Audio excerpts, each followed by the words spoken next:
क्यों सलीम वास्तिक को ऐसा लगा कि इस्लाम धर्म सही नहीं है या फिर कुरान में अच्छी बातें नहीं कही गई हैं? हकीकत बता रहे हैं, झूठ नहीं है। वाकई में कुरान अल्लाह की किताब नहीं, ये मोहम्मद साहब की साजिश है सारी। आदमी का बच्चा हूँ, बाकी कुछ भी कहते रहो, मानवता अपने अंदर है। तू मुर्तद हो रहा है, तू काफिर हो रहा है, तेरे ऊपर शैतान का वसवसा है। ये काफिर क्या है? एक 2.5 साल की बच्ची के साथ जो है उसकी नज़र जो है गंदगी की तरफ जा रही है। तो इस्लाम में ना तो औरत की इज्जत है और मानवता तो किसी भी तरह से है ही नहीं। क्या होता स्कूल का नाम आज़ाद था लेकिन सोच इस्लामिक। हाँ देख लो 72 हुरे, जन्नत, शहद की नदियाँ, दूध की नदियाँ। हम तो ये सोच रहे थे कि इंडिया है, उन्होंने उसको अलग बना रखा है देश। अब सलीम जी ने दिमाग का खतना भी करा लिया, ये तभी पहलगाम में गए थे। गजवाए हिंद है क्या, ये बता देता हूँ मैं आपको। पाकिस्तान तक भी संदेश गया? पाकिस्तान से धमकियाँ आ रही है। नेता लोग हैं भाई, ये अपना मुस्लिमों के ऊपर अपना हाथ ऐसे फैला के उनको इस्तेमाल कर रहे हैं, नेतागिरी कर रहे हैं। तो क्या कोई फतवा या फिर मुकदमा भी दर्ज हुआ? हमारे को 2 दिन तक 3 थानों के अंदर बहुत भयंकर तरीके से मारा गया। अभी तक हमारे शरीर पर निशान नहीं गया, अभी तक भी। तो आपको यही डर है? हम भी आए हैं मरने के लिए, सिर कलम करवाने के लिए। आओ अब हमारा भी सिर कलम करो, ये कहने के लिए। तो अभी हाल ही में हमने देखा कि पहलगाम हमला भी हुआ जिसमें आप भी गए थे। तुम्हारी औकात, तुम इस्लाम के खिलाफ बोलोगे, तुम्हारी इतनी हिम्मत। लेकिन सलीम वास्तिक के पास कोई ऐसी शक्तियां हैं कि उनको कुछ नहीं कहा जाएगा?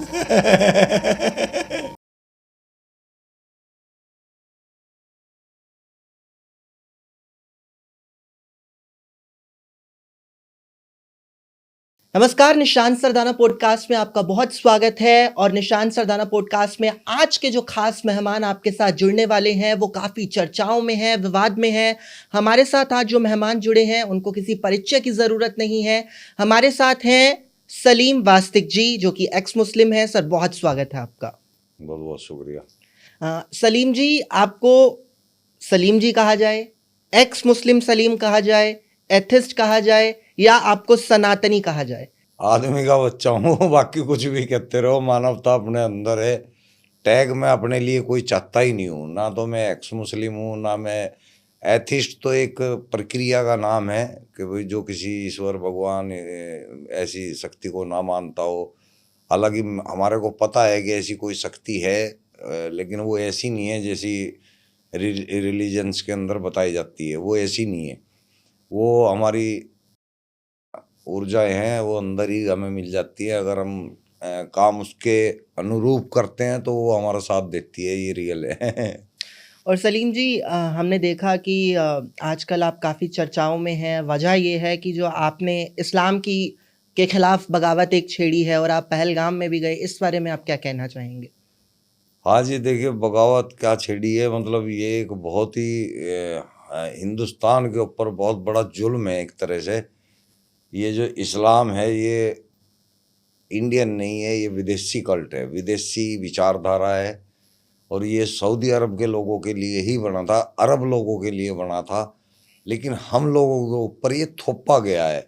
हम लोगों के पूर्वजों को मजबूर किया गया था धर्म परिवर्तन करने के लिए। उन्होंने मजबूर होकर जो है इसको अपनाया। और आज हम इसको मतलब खुशकिस्मती समझ रहे हैं, जबकि हमें सोचना चाहिए कि हमारे बाप दादाओं के ऊपर क्या गुजरी होगी जब वो अपना धर्म छोड़ के इसमें आए थे। क्या पता उन्हें हमारी जान की फिक्र थी, अपनी जान की फिक्र थी, क्या जुल्म उनके साथ हो रहा था। तो अब हमें जब पता चला है कुरान को पढ़ने के बाद ये कि भाई ये अल्लाह की किताब नहीं है, तो हमारा कोई मतलब ही नहीं बनता उसको फॉलो करने का। दूसरे देश के संस्कृति को हम क्यों फॉलो करें, इसलिए हम इसके खिलाफ खड़े हुए हैं। हम ये नहीं चाहते कि ये दुनिया के अंदर से ख़त्म हो। ठीक है, हो जाए तो बेटर है, बहुत ही अच्छा है। लेकिन ये इंडिया के अंदर बिल्कुल भी हम पनपने नहीं देंगे, कोशिश यही कर रहे हैं। और ये हकीकत बता रहे हैं, झूठ नहीं है। वाकई में कुरान अल्लाह की किताब नहीं, ये मोहम्मद साहब की साजिश है सारी। मोहम्मद साहब ने इस कुरान को तैयार कराया है। सलीम जी, ऐसा क्या आपने कुरान में पढ़ लिया जिसके बाद आपका ये जो आप जिस अभियान पर चल चुके हैं या फिर आपने जिस रास्ते पे चलने की बात कही, तो क्या ऐसा पढ़ लिया? वजह क्या थी? देखिए कुरान जब हमें बचपन से ही यही बताया गया कि ये अल्लाह मियाँ की भेजी हुई किताब है और इसमें जो कुछ भी बोल रहा है वो अल्लाह मियाँ बोल रहा है। फिर जब मैंने उसको पढ़ा, उसको बहुत ज़्यादा बारीकी के साथ पढ़ा। पहले तो ऐसे ही सरसरी हम सभी मुसलमान पढ़ते हैं, अल्हम्दुलिल्लाह रब्बिल आलमीन रहमान रहीम मालिक यौमिद्दीन, पता कुछ नहीं, पढ़े जा रहे हैं धुआं धुआं।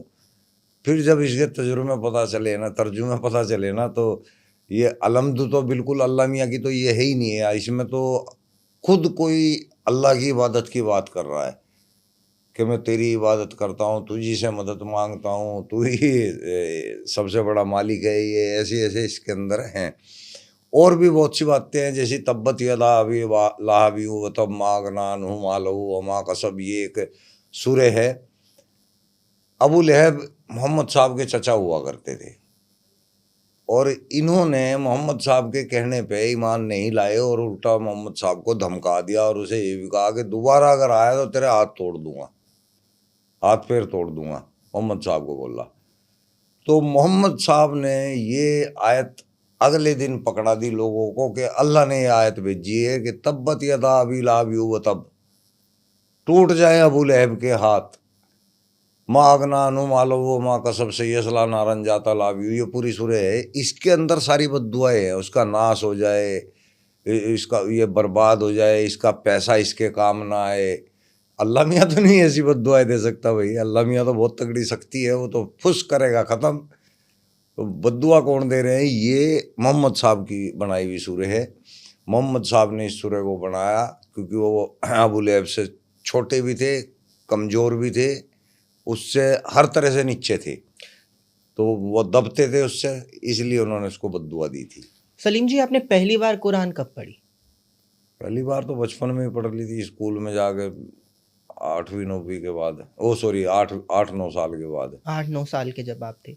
लेकिन आपको ये रियलाइज़ कब हुआ कि ये तो जो हमें सिखाया जा रहा है या फिर इसमें अच्छी बातें नहीं लिखी गई हैं, ये आपको कब आपके जहन में आया? ये आई है कोई 24-25 साल की उम्र में। इतना वक्त आपको लगा कुरान को समझने में? तो फिर उसके बाद आपने क्या किया जब आपको समझ आया कुरान? वो कुछ दिन तो कुछ नहीं किया, ना तो इंटरनेट था उस टाइम, ना ये कोई ऐसी वो थी। बाकी जो अपने आसपास खास आदमी होते थे उनके साथ तो बैठ के हम करने लगे थे चर्चा कि यार ये अल्लाह वल्लाह तो कोई है नहीं है।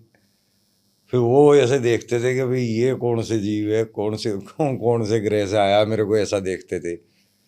फिर मैंने उनसे बात भी करनी बंद कर दी थी। मैंने कहा यार हमें फ़ायदा क्या है, क्या पता मैं ही ऐसा आदमी बेवकूफ़ हूँ, मेरी ऐसे ऐसे विचार मेरे दिमाग में आ रहे हैं, मैंने ऐसा ऐसा पढ़ा, दुनिया भी इसे पढ़ रही है, वे क्यों नहीं समझ रहे। मैंने कहा तू ही क्यों समझा।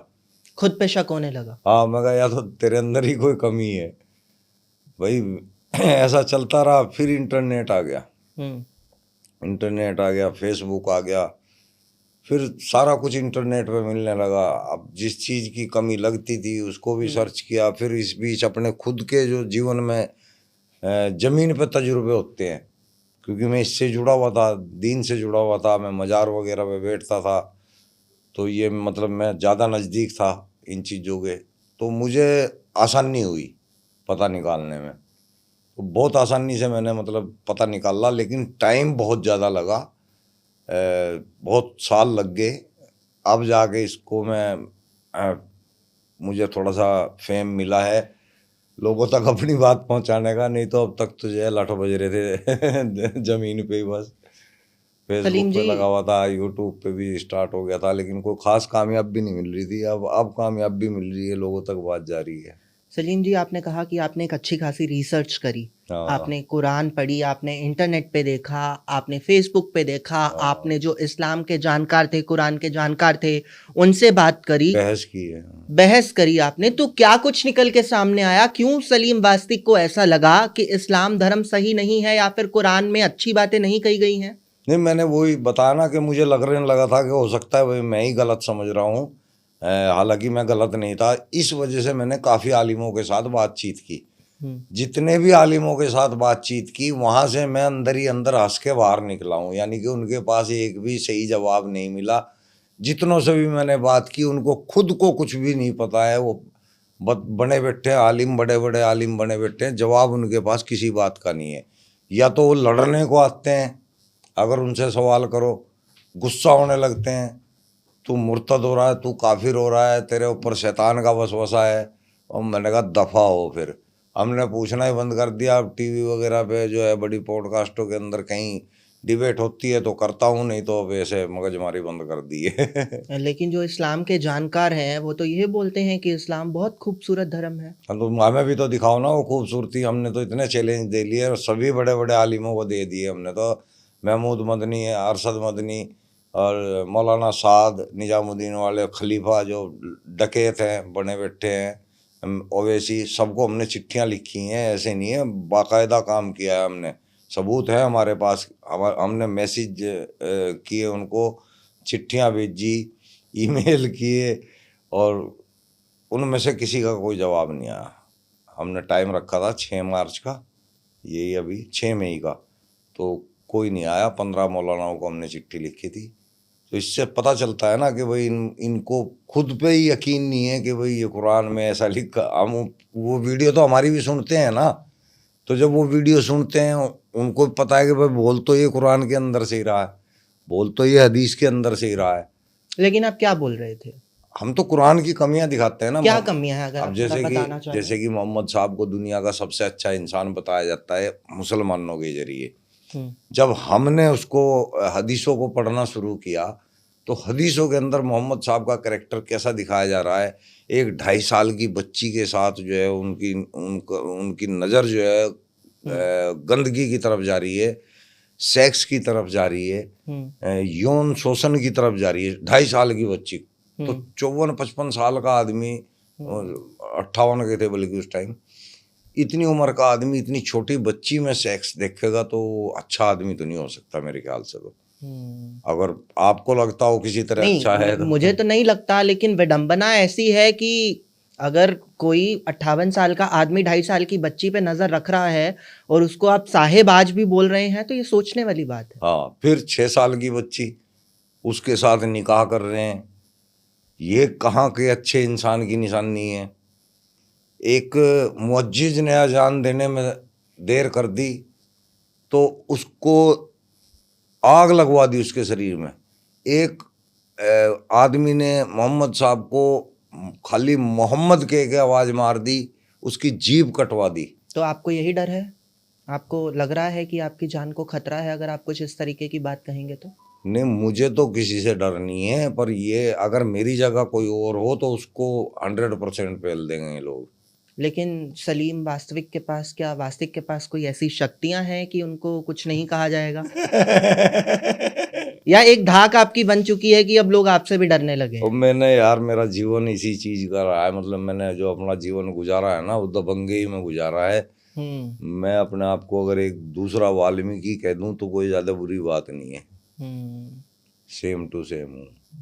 अब वाल्मीकि से कौन पंगा ले लेगा भाई। ठीक है, मतलब आप बिल्कुल वैसे हो दूसरी चुके बात, हैं कि मेरी एक ही बात जान तो- है, अल्लाह ले चाहे बंदा ले। दूसरी बात, मेरी बातों में झूठ नहीं है।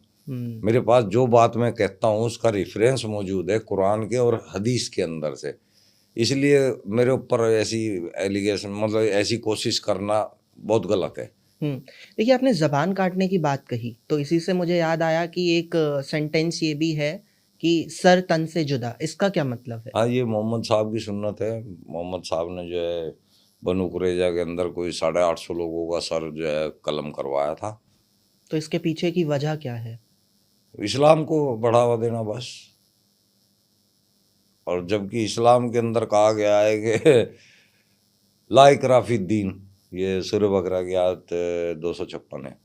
ला इकराह फिद्दीन के माने होते हैं कि दीन में कोई ज़बरदस्ती नहीं है। भैया ज़बरदस्ती नहीं है तो फिर सिर क्यों काट रहे हो भाई?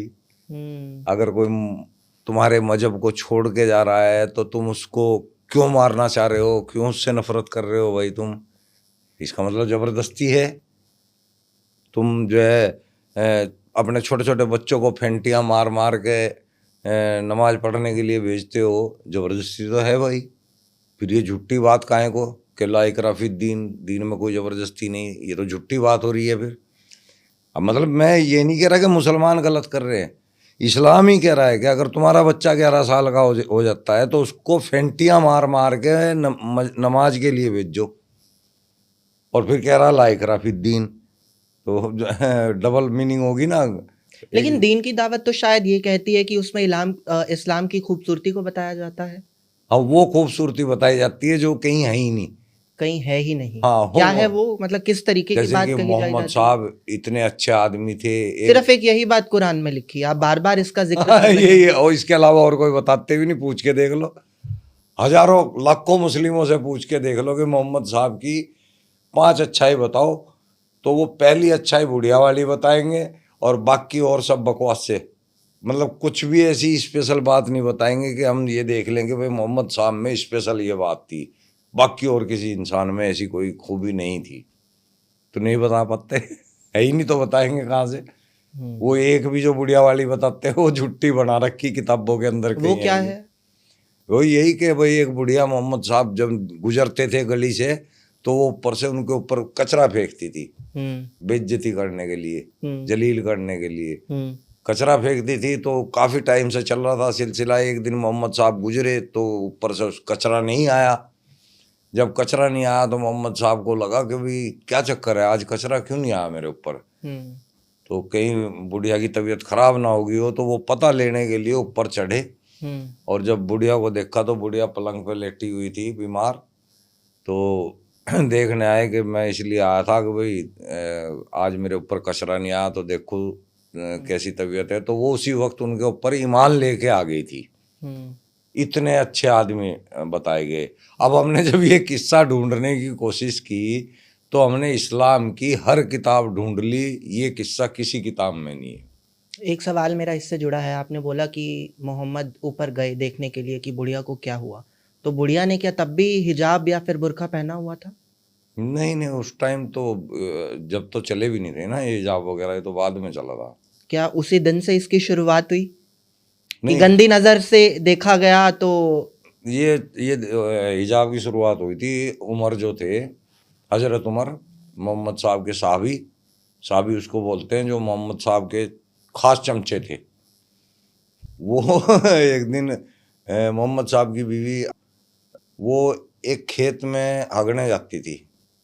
अब वो हजरत उमर जो थे वो चुपके से उसको देखते थे जाके पीछे से हगते हुए। तो एक दिन उसने देख लिया सौदा ने कि भाई उमर ने इस तरह मेरे को देख लिया। उसने जाके शिकायत करी मोहम्मद साहब से, तब से हिजाब स्टार्ट हुआ है, तब से ये पर्दा स्टार्ट हुआ है।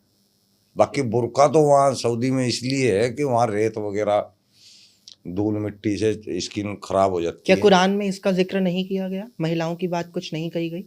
कही गई है, महिलाओं की तो बहुत इज्जत है वहाँ। कुरान में जो है महिलाओं को जो है खेती बताया गया है कि इधर से जोतो या उधर से जोतो, खेती है वो तुम्हारी। इतनी इज्जत करी हुई है कुरान के अंदर ही। उसकी अकल आधी बताई गई है कि इसमें आधी अकल है। हदीस के अंदर जो है खुद मोहम्मद साहब ये कह रहे हैं कि लड़की जात को अपनी शादी करने की इजाज़त नहीं है, मतलब अपनी मर्जी से वो शादी नहीं कर सकती। उसको ढकने का हुक्म दे दिया, उसको बाहर ना निकलने का हुक्म दे दिया। मतलब इतनी बंदिशें उसको।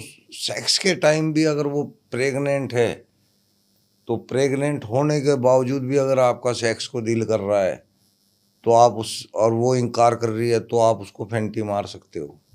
ये लिखा गया है? हाँ, ये फेंटी मारने का हुक्म है कि भाई आप फेंटी। पहले तो ये कहा गया कि भाई बिस्तरा अलग कर लो, तब भी ना मानने तो डराओ, तब भी ना मानने तो फेंटियाँ मार दो, ख्वाबगाह से अलहदा कर दो। हाँ। तो इस्लाम में ना तो औरत की इज्जत है और मानवता तो किसी भी तरह से है ही नहीं है। आपस में इनकी मानवता है, मुसलमान के लिए, बाकी अदर धर्मों के लिए तो ये क्या लिखा गया है अगर आप बताना चाहें? अगर अदर धर्मों को तो टट्टी के बराबर बताया गया है आपको, मुझे, और जितने भी ईसाई हैं, सिख हैं, ये सब नजासत के बराबर बताए गए हैं।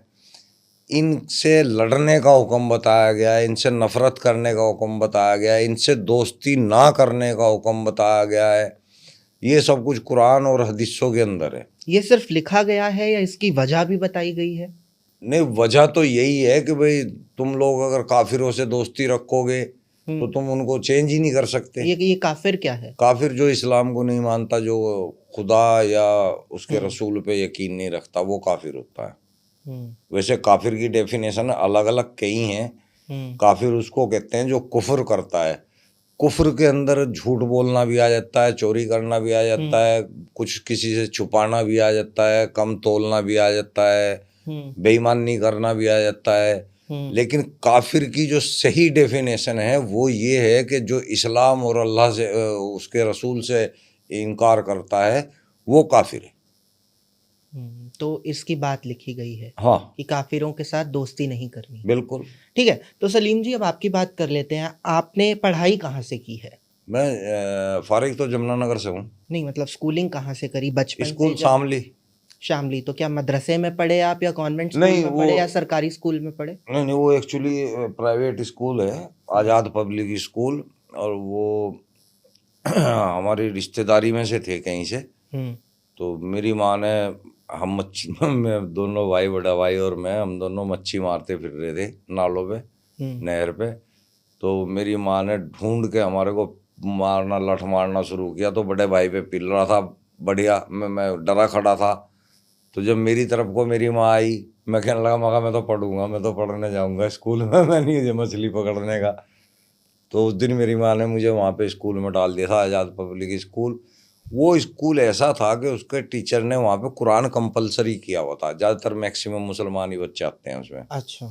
तो उसने कुरान कंपलसरी किया हुआ था। स्कूल का नाम आजाद था लेकिन सोच इस्लामिक था। हाँ, देख लो। स्कूल का नाम आज़ाद पब्लिक स्कूल और सोच जो है शरिया के हिसाब से, शरीयत के हिसाब से। ठीक है, तो आपने वहां पर क्या ऑब्जर्व किया? किस तरीके की, मतलब ऐसे स्कूलों में शिक्षा दी जाती है जहां पर कुरान पढ़ना मैंडेटरी है? तो कुछ बताना चाहें इस बारे में। हाँ, ये गलत है, इस तरह होना नहीं चाहिए मैंडेटरी। मैं तो कहता हूँ बच्चे को उसकी मर्जी के साथ सब्जेक्ट मिलना चाहिए। इसी तरह कुरान भी उसकी मर्जी के हिसाब से मिलना चाहिए कि भाई अगर उसका दिल कर रहा है कि भाई मैं कुरान को लेना चाह रहा हूँ तो लेगा। अगर उसका नहीं दिल है, ऑप्शनल सब्जेक्ट होना हाँ, चाहिए। ऐसा होना चाहिए। लेकिन ये थोपा जाता है और मदरसों में तो जबरदस्ती है। मदरसों की हम बात करते हैं, मदरसे भी लगातार विवादों में रहते हैं। ठीक है, हाँ, कि वहां पर इस तरीके की शिक्षा दी जाती है, वहां पर जो शिक्षा की गुणवत्ता है वो ठीक नहीं है। क्या मदरसों पे भी सलीम जी आपने कुछ रिसर्च किया है? गुणवत्ता क्या है वहाँ? गुणवत्ता का कोई मतलब क्या ही क्या नहीं है। शिक्षा दी जाती है, वहाँ साफ लफ्जों में पूछा जाए? वहाँ कुरान सिखाया जाता है। और ये इस्लाम के प्रति हमारे जहन के अंदर ये घुसाया जाता है कि हमें इस्लाम के प्रति कितना वफादार होना चाहिए, हमें इस्लाम को बढ़ाना चाहिए, हमें इस्लाम के तरीके पर अपना जीवन बिताना चाहिए। एक खास बात वो बहुत जोर दे के बताते हैं कि भाई ये दुनिया जो है फानी है। फानी का मतलब बकवास, किसी के काम की नहीं है। और ये एक छोटा सा वक्फा है यहाँ का। तो यहाँ की कोई तैयारी मत करो। यहाँ हम आए हैं इम्तिहान देने के लिए। अच्छा। अल्लाह ने हमें यहाँ परखने के लिए भेजा है। जो आदमी यहाँ अपनी जिंदगी को बेहतरीन बनाने की कोशिश करेगा वो दोजख में जाएगा। और जो आदमी अल्लाह की इबादत में अपना टाइम लगाएगा, दीन के लिए कोशिश करेगा, जिहाद करेगा, उसको बड़ी जिंदगी जन्नत मिलेगी। तो जब आदमी को इतने तगड़े लॉलीपॉप मिल जाते हैं, इतनी बड़ी बड़ी स्कीमें मिल जाती हैं, बहुत से मैक्सिमम फंसी जाते हैं स्कीमों के अंदर, तो मुसलमान भी फंसा हुआ है। किस तरह की स्कीम?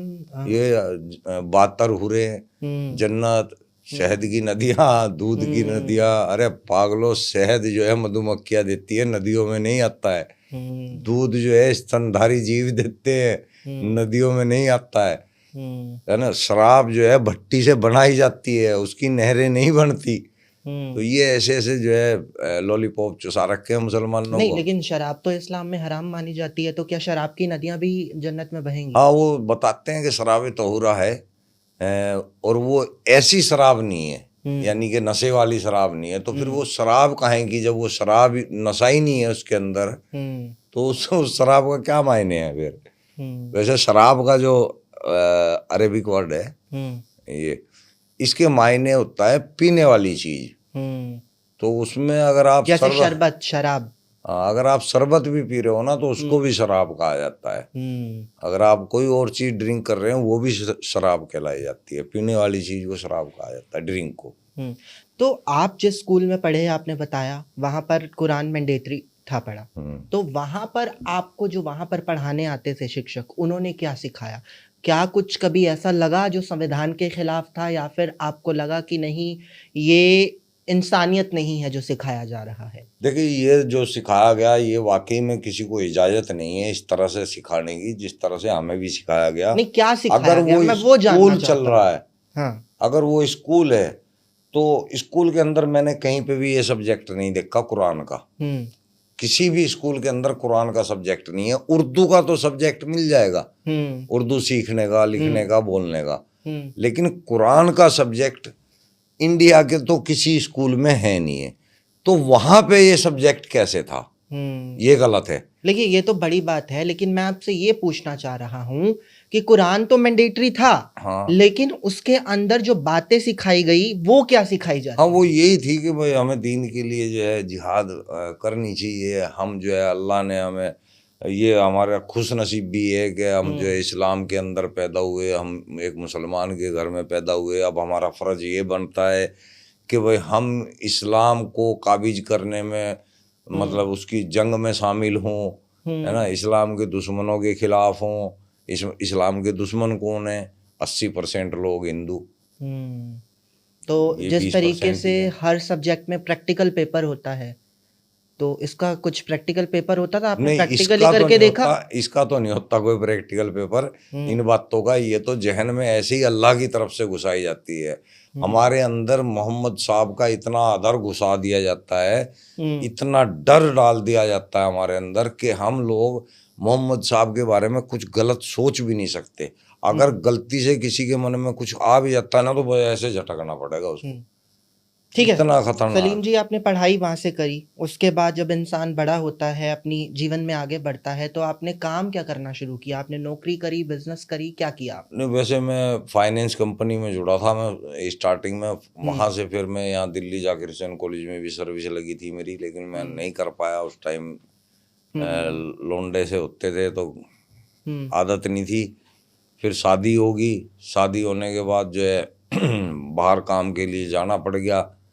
फिर वहाँ पे लंबे लंबे टाइम के लिए बाहर रहा, तो वहाँ मैं मुझे काफ़ी मौका मिला इबादत का। तो मैंने वहाँ इबादत भी की, और वहीं मेरे को इस इस्लाम की सारी कहानी का पता चला उसी वक्फे के अंदर। वहीं तभी मैं इमाम भी रहा, उसी टाइम मज़ार पे भी रहा।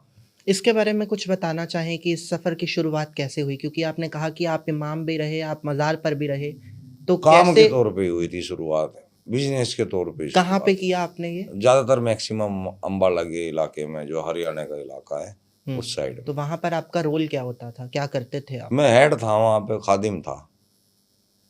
खादिम था जिस वक्त मैं, कुछ दिन तो मैं एक मस्जिद में रहा, ज़्यादा टाइम नहीं रहा, 6-7 महीने। फिर वहाँ से मैं, चूँकि मैं पैसे ही कमाना चाहता था, मैंने मौलवियत भी पैसे के चक्कर में ही की थी, खर्चा करके। अच्छा, आप मौलवी का काम कर चुके हैं? हाँ, मैंने वो ले रखा ना, सनद है मेरे पास। तो मैंने मौलवियत करने के बाद मेरा जो मेन मकसद था ना, वो था किसी दरगाह को काबू में करना। तो एक अच्छी दरगाह मिल गई थी मेरे को, सेटिंग बिठा के मैं अपना वहाँ पे बैठ गया। वहाँ बैठे बैठे पैसा भी बहुत अच्छा कमाया, और अपना काफ़ी इलाकों के अंदर टोपी उटंगा पजामा पहन के आप वहाँ पर बैठ गए? पूरा ढोंगी। फिर क्या किया आपने? बस फिर वहाँ पे बैठे बैठे 3 साल के करीब बैठा मैं। वहीं मेरी थोड़ा सा आँख खुली कि कितना गलत काम कर रहे हैं हम लोग। जो है यहाँ पे बहुत मजबूर लोग आते हैं, हर तरफ से टूटा हुआ आदमी यहाँ पे आता है इस उम्मीद से कि भाई यहाँ कोई ईश्वर, अल्लाह, भगवान, पीर, पैगंबर है, और उस उम्मीद में बेचारा वो वहाँ आके अपनी जेब में बचा कुचा भी जो है लुटा जाता है। तो हम भी इसी तरह लूट रहे थे। वो अकल मेरे को आई। उसके बाद तो मैंने, अकल कब आई? कुछ ऐसा वाकया हुआ जिससे आपकी जो अब इंसानियत ये है वो वाक्य जागी? मैं बहुत जगह बता चुका हूँ, तो इसीलिए मैं बता नहीं रहा था। एक औरत थी, मुस्लिम ही थी, उसने उसके आदमी ने कोई और औरत फंसा रखी थी। कोई पारिवारिक मसला था जिसको आपने हाँ, सुलझाया? हाँ, मतलब सुलझाया नहीं था, सुलझाने के लिए पैसे उतार लिए थे। सुलझते कहाँ हैं, ये तो ऑटोमेटिक अगर कुछ करेंगे तो होगा ना। ऐसे मंत्रों से या झाड़ फूंक से कुछ नहीं हुआ करता भाई। तो मैंने उससे 5100 रुपये उतारे, जो कि बहुत गलत उतारे मैंने। उसने अपना कुछ बेच के तब दिए थे मेरे को पैसे। फिर दूसरी बार मैंने फिर उसको 5100 का खर्चा बताया। जब मुझे पता चला कि भाई ये पिछले 5100 रुपये किस तरह से लेके आई थी, तो आप वो क्या सलीम जी कुछ काला जादू टाइप्स कुछ करा रहे थे? नहीं, वो इलम होता है हम्म। अपना, चिल्ले चुल्ला बोल देते हैं ऐसे, किसी को कुछ बोल दिया, किसी को कुछ बोल दिया, किसी को क्या पता हमने करना क्या है, हम कुछ भी कह देते हैं आजाद पब्लिक स्कूल की पढ़ाई काम आ गई। लेकिन वही मेरी आँख खुली थी, तो मुझे ये बहुत बुरा काम लगा। फिर मैंने उस औरत को बताया भी और उसके पैसे भी वापस करे। देखिए, हमने ये भी सुना है कि जब हलाला की बात होती है, हाँ, अगर जो मतलब पति है उसके हाँ, घर में कोई है हाँ, नहीं, मतलब ससुराल पक्ष में नहीं है, मामा हाँ, चाचा ससुर, तो फिर मौलवियों के जरिए भी हलाला कराया जाता हाँ, है। हाँ, तो क्या कभी ऐसे कुछ केसेस आपके सामने हाँ, आए? दो दो आए मेरे सामने, तो आपने लगातार आए थे, कोई 2 3 तो 4 आपने महीने। क्या किया? बस जो प्रक्रिया होती है इसकी वो पूरी करी मैंने। तो आपने मतलब हलाला किया, हाँ, तो उसके बाद कुछ लगा आपको कि ये आपने गलत किया? जब तो नहीं लगा, तब तो इस्लाम का ही काम किया था और हम्म। बुरा काम नहीं था। अब समझ में आता है ना, अब सब कुछ पता चल रहा है। हम्म। उस वक्त तो हमारी उम्र भी लड़कपन की थी, हम्म। ज़्यादा उम्र नहीं थी। मैं ज़्यादा होऊंगा 26 27 साल का होऊंगा। हम्म। तो उस टाइम तो ऐसा कुछ लगा नहीं था, पर बाद में समझ आती चली गई जैसे जैसे। जब मैं 40 के लगभग का हो गया तब मैं बिल्कुल चेंज हो चुका था। जिस तरह मोहम्मद साहब 40 की उम्र में पैगंबर बने थे ना, आप संत बन गए? मैं आप संत बने? संती समझ लो जी। गजवाए हिंद, ये बड़ा एक कभी चर्चा में टॉपिक रहा, गजवाए हिंद की बात हो रही है, तो क्या मदरसों में इसकी शिक्षा भी दी जाती है? हाँ, हाँ, हाँ, बिल्कुल दी जाती एक है। बार आप और जल्दी से बता दीजिए, गजवाए हिंद की गजवा, किस तरीके की बिसात बिछाई जा रही है और क्या शिक्षा मदरसों में दी जाती है? हाँ, गजवे को बोलते हैं इस्लाम के लिए जंग, है ना। हम्म। तो जो गजवाए हिंद में शामिल है उन सबको गाजी बोला जाता है, कि ये सब गाजी है। और गाजी के लिए जन्नत के दरवाजे सबसे पहले खोले जाएंगे, ये हदीसों के अंदर है। जो गजवाए हिंद के अंदर काम करेगा, गजवाए हिंद है क्या ये बता देता हूँ मैं आपको। हिंदुस्तान के सभी हिंदुओं को कन्वर्ट करके मुसलमान बना देना, ये गजवाए हिंद है। इस्लामिक राष्ट्र बना देना भारत। हाँ, हाँ, ये गजवाए हिंद है। और ये इसकी जिम्मेदारी जो ले रखी है ना, वो कश्मीर और पाकिस्तान ने ले रखी है। कश्मीर भी इसमें आप इंक्लूड कर रहे हैं? हाँ, बिल्कुल पक्का। कश्मीर 100% पाकिस्तानी होगा है। लेकिन आप ये बताइए कि भारत का मुसलमान पाकिस्तान की सोच को क्यों यहाँ पर लागू करवाएगा? क्योंकि वो उनको अपना समझते हैं, यहाँ वो के आपको मुसलमान, अपना नहीं समझते। यहाँ के मुसलमान, हाँ, भारत के मुसलमान। हाँ, हाँ, हाँ, वो पाकिस्तान के मुसलमानों को अपना भाई बंद, क्योंकि वो यहीं से निकल के गए हैं। और ये तो इतने मूर्ख हैं, तो सऊदी वालों को भी अपना भाई बंद मानते हैं, जबकि वो इनको मुसलमान ही नहीं कहते। वो मानते ही नहीं कि ये लोग मुसलमान हैं, पर इनको समझ नहीं आती है। अब भी ठीक है, अब भी जैसे इंटरनेट चल रहा है ना, इसका फर्क लोगों पर आ रहा है। कुछ हमारे जैसे लोग भी निकल के आ रहे हैं। अब तो 2 करोड़ से ऊपर संख्या हो चुकी है हम जैसे आदमियों की। और आपने कितनों को एक्स मुस्लिम में कन्वर्ट किया? अब तो यारी गिनती नहीं है, अब तो बहुत हो रहे हैं। मतलब आपका अच्छा खासा हाथ है। हाँ, अब तो बहुत हो रहे हैं भाई। ठीक है, तो देखिए, इस्लाम से तो ये साफ हो गया कि आपको सलीम जी को बहुत दिक्कत है, ठीक है, क्योंकि तभी आप उसकी खिलाफत कर रहे हैं, बगावत कर रहे हैं। तो मेरा सवाल अब ये है कि ऐसा कौन सा धर्म है जो आपको अच्छा लगता है इस्लाम को छोड़कर? मानवता धर्म सबसे बेहतरीन है, और ये सनातन के अंदर तो आता है। जैसे कि आगे सनातन को भी बिगाड़ दिया हिंदुत्व ने, मैं तो खुल के बोलता हूँ जी। सनातन वहाँ तक हीरा है जहाँ तक कुदरत की बात है, कर्तव्यों की बात है। माँ का कर्तव्य बेटे के लिए, बेटे का कर्तव्य माँ के लिए, हमारे कर्तव्य जीवों के लिए, पेड़ों के लिए, नदियों के लिए है। नदी का कर्तव्य हमारे को पानी देना, पेड़ों का कर्तव्य या धर्म हमारे को छांव देना, है ना, ये कर्तव्य होते हैं। फिर आगे चला गया है ये मूर्ति पूजा, प्रतीक आगे, चिन्ह आगे, ये यहाँ से हम खत्म है। फिर हम उसको सपोर्ट नहीं करते। आप नहीं तो हिंदुत्व इससे मानते हैं लेकिन 50% मानते हैं। जहाँ तक सनातन वाकई में कर्तव्यों की बात करता है, उसको कोई माइका लाल गलत साबित नहीं कर सकता। दुनिया का कोई भी इंसान सनातन को यहाँ तक गलत नहीं साबित कर सकता। हिंदुत्व को गलत कर देंगे साबित, सनातन नहीं गलत होएगा। तो मुझे तो ज़रूरत नहीं है कि भाई सनातन अपनाना पड़ेगा, ऐसा है वैसा है, ऐसा कुछ नहीं है। जो आदमी तरीके से जी रहा है, सनातनी कुदरती है, फिर वो कुदरत को ही सनातन कहते हैं। सदैव से सदैव तक, यही है ना सनातन की व्याख्या, या कुछ और है? हाँ, ये है ना, सदैव से सदैव तक। तो सदैव से सदैव तक क्या है? कुदरत शुरू से है, एंड तक रहेगी, रूप बदलता रहेगा। तो हम सब कुदरती है। अब कुदरत का नाम सनातन भी आया है तो हम सनातनी भी कह सकते हैं ना, सीधी सी बात है।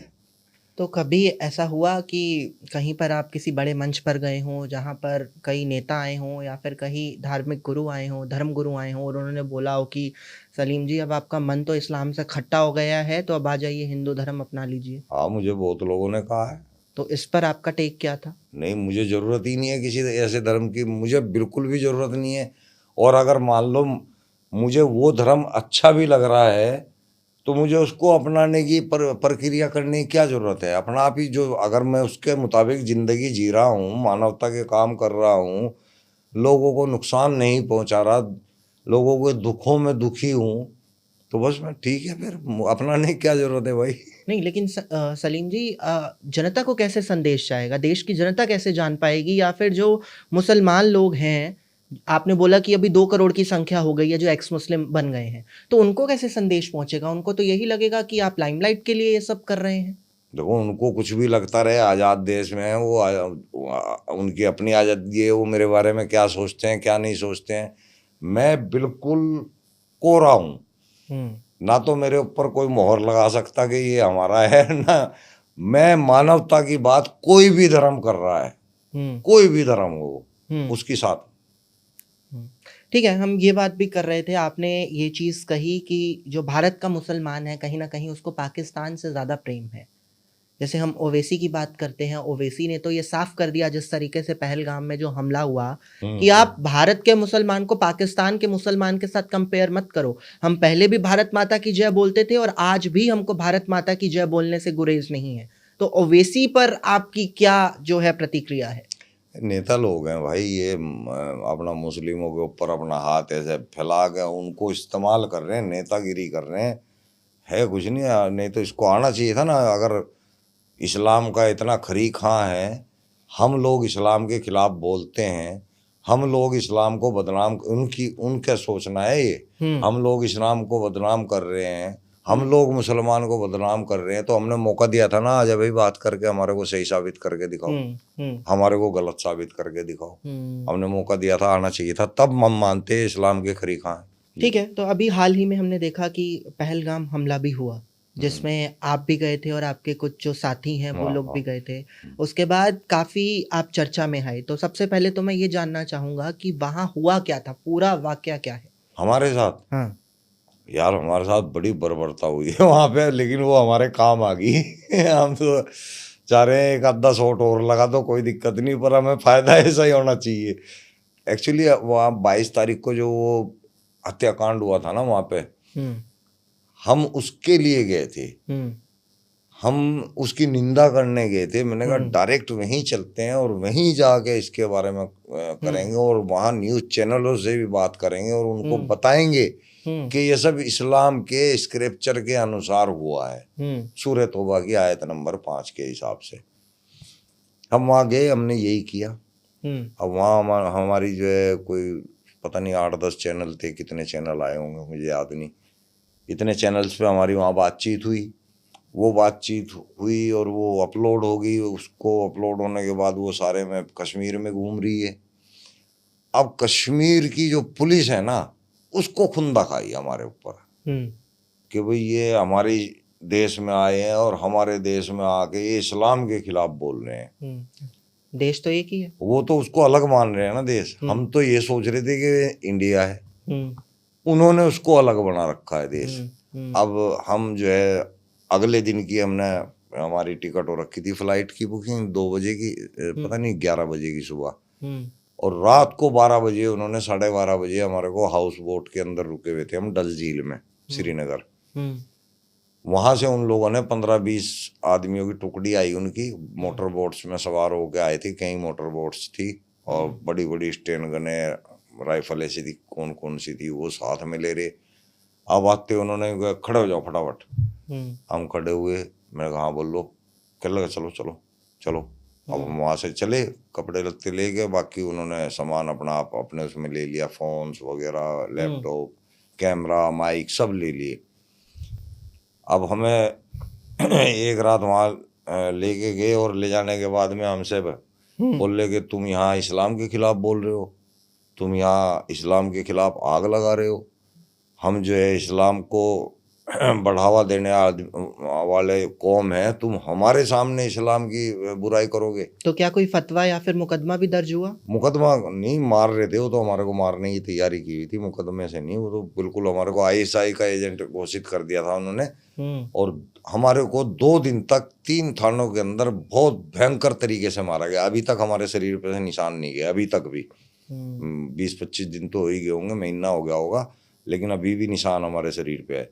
इतनी बर्बरता से हमें मारा गया। वो तो मतलब शुक्र है कि वहाँ का एक लोकल चैनल है, उसने फेम पाने के लिए हमारी वीडियो डाल दी और ये लिख दिया कि भाई एक्स मुस्लिम सलीम वास्तिक और उसके साथी जो है उन्होंने श्रीनगर पुलिस ने उठा के अरेस्ट कर लिया और अब उनको सही तबीयत खुश करी जा रही है उनकी, इस तरह से जो है डाल दी। अब वो वीडियो उनकी हमारी साइड में इधर सारे में घूम गई, लोगों को पता चल गया, बड़े बड़े रसूखदार आदमियों को पता चल गया, अधिकारियों को पता चल गया। फिर वहाँ यहाँ से डंडा गया वहाँ पे तकड़ा, डंडा जाने के बाद फिर हमारे को वहाँ से इज्जत के साथ रवाना किया गया।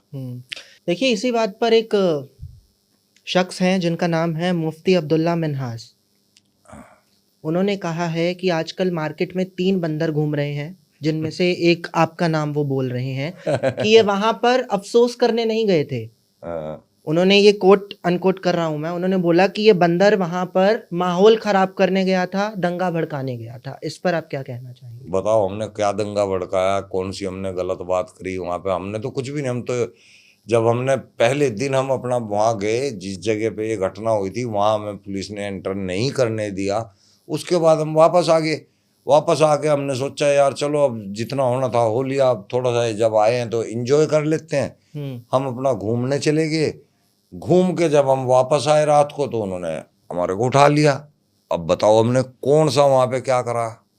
सलीम जी, लेकिन आपने पहले ये कहा कि हम निंदा करने गए थे इस हमले की। वो हमने चैनलों पे की है ना वो। ठीक है, देखिए, जब हमें पता है कि वो पहले ही सेंसिटिव एरिया है और वहां पर पूरा तो हमें तो ये पता था ना कि वो इंडिया है। बिल्कुल ठीक है, वहां पर ब्लैकआउट कर दिया गया, वहां पर मासूम लोगों की जान गई, तो आपने ये नहीं सोचा कि जिन मासूमों की जान गई उनके घर में जाकर अफसोस करना चाहिए था?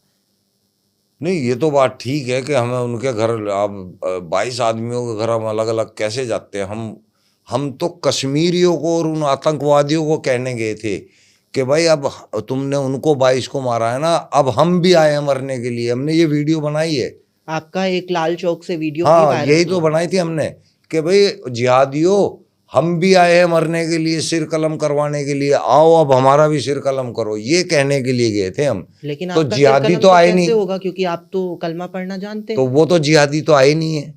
पुलिस के अंदर जिहाद जाग गया, असली जिहादी तो आए नहीं। वो पुलिस का जिहाद हमें देखने को मिल गया। हमने उनको कहा भी कि आप गैरकानूनी हरकत कर रहे हो और हम आम आदमी नहीं है, हम भी मीडिया से हैं और ये बात उड़ जाएगी, आपको परेशानी आएगी। तो इस बात पे और मारा गया और भयंकर तरीके से, गंदगी तरीके से हमारे साथ में व्यवहार हुआ। तो वहाँ पे यार वो संविधान नहीं है बिल्कुल भी। हम तो ये सोच रहे थे ना इंडिया है। लेकिन जिस वीडियो का आप जिक्र कर रहे हैं, आपके साथी एहसान ने वहां पर ये बात कही कि आग लगा देंगे। वो क्या चीज है आग लगा देंगे? आपने वो सुना होगा ना। तो क्या ये दंगा भड़काना नहीं है? किस तरीके की आग की यहाँ पर बात है? अरे नहीं यार, नहीं, आप स्पष्ट कर दीजिए। मैं स्पष्ट ही कर देता हूँ ना। मैं वो कपिल शर्मा का शो आता है एक, उसमें एक मशहूर गुलाटी डॉक्टर होता है। वो जब एक सिंगर की वो करता है ना मिमिक्री, तब वो कहता है आग लगा देंगे, आग लगा देंगे, आग लगा देंगे। ये डायलॉग है। कॉमेडी का डायलॉग है। तो ये एहसान बीच में वो बोल रहा था डायलॉग, अब इन्होंने जो है उस बात का बतंगड़ बना लिया। लेकिन देखिए, जब माहौल खराब होता है या टेंशन वाला माहौल चल रहा हो, तो क्या आप भी मानते हैं कि टेंशन हमें थी, उनको काहे की टेंशन नहीं, थी? पूरे देश में ही टेंशन का माहौल था, क्योंकि जिस तरीके की सिचुएशन चल रही थी, लगातार बोला जा रहा था कि वॉर सिचुएशन आ गई है, सबको घरों में रहने के लिए सरकार की तरफ से हिदायत दी गई थी। तो आप क्या ये मानते हैं कि कहीं ना कहीं आपने बेशक मजाक में बोला या फिर आपके साथी ने मजाक में बोला, ये आप पर भारी पड़ गया और कहीं ना कहीं ये गलती हो गई, क्योंकि वहां उस एरिया पर ये नहीं बोलना चाहिए था? मेरे ख्याल से तो ये कोई गलत नहीं थी। ऐसे तो बहुत लोग जो है अपनी मीम्स भी बनाते हैं, जोक्स भी बनाते हैं, तो ये कोई ऐसी आफत वाली बात नहीं थी। ये तो उन लोगों ने हमारे ऊपर लादा है, ज़बरदस्ती लादा है। आग लगा देंगे, आग लगा देंगे, इससे आप क्या क्या साबित कर देंगे? हम कोई क्रिमिनल हैं बहुत तकड़े कि भाई हम पिछले शहरों में भी आग लगा के आए हैं, फलाने में भी आग लगा के आए हैं, तो यहाँ पे आग लगा देंगे? भाई हमारा रिकॉर्ड भी तो कुछ होगा। या आप ऐसे कह देंगे एक आदमी मर्डर है, खूनी आदमी है, वो किसी को कह रहा तेरे को मार दूंगा, वो सामने वाला सीरियस ले लेगा, उसको पता है कि ये करता है मर्डर।